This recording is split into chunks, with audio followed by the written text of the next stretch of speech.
ফাইনালেও মেসির magic, MLS কাপের নতুন চ্যাম্পিয়ন ইন্টার মায়ামি ৩-১ ভ্যাঙ্কুভার হোয়াইট ক্যাপস। চেজ স্টেডিয়ামের আকাশ জুড়ে কনফেত্তি, আর মাঝখানে ৪৮তম ট্রফি হাতে লিওনেল মেসি।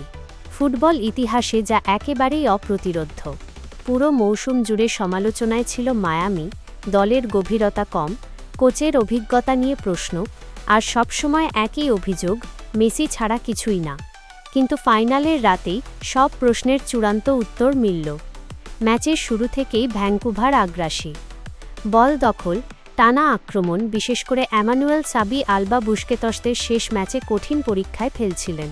৬০ মিনিটে আলী আহমেদের গোলে সমতায়ও ফেরে তারা। এমনকি তার ২ মিনিট পরই এগিয়ে যাওয়ার সুযোগ, কিন্তু সাবির শট পোস্টে লেগে ফিরে আসে। এই সময়ই শুরু হয় মেসির জাদু। প্রথম গোলটা আসে মেসির ডান দিকের অবিশ্বাস্য ড্রিবলিং থেকে। ৩ ডিফেন্ডারকে কাটিয়ে বল পাঠান বক্সে, প্রতিপক্ষের গায়ে লেগে জড়ায় জালে। আত্মঘাতী হলেও পুরো সৃষ্টি মেসির। তবে ম্যাচের আসল টার্নিং পয়েন্ট মেসি বনাম কুবাস। ম্যাচ জুড়ে ট্যাকল, চাপ, কথার লড়াই, আর শেষ পর্যন্ত কুবাসই ভুল করেন। তিনি বল হারান মেসির কাছে।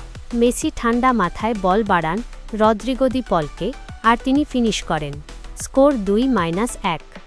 এরপরই সবচেয়ে সুন্দর মুহূর্ত, মেসির লব পাস। তাদেও আলেন্দি দৌড়ে এসে বল ধরে দুর্দান্ত শটে গোল করেন। ৩-১।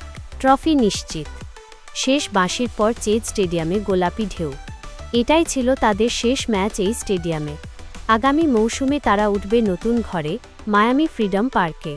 কিন্তু আজকের রাত, এই রাত শুধুই লিওনেল মেসির।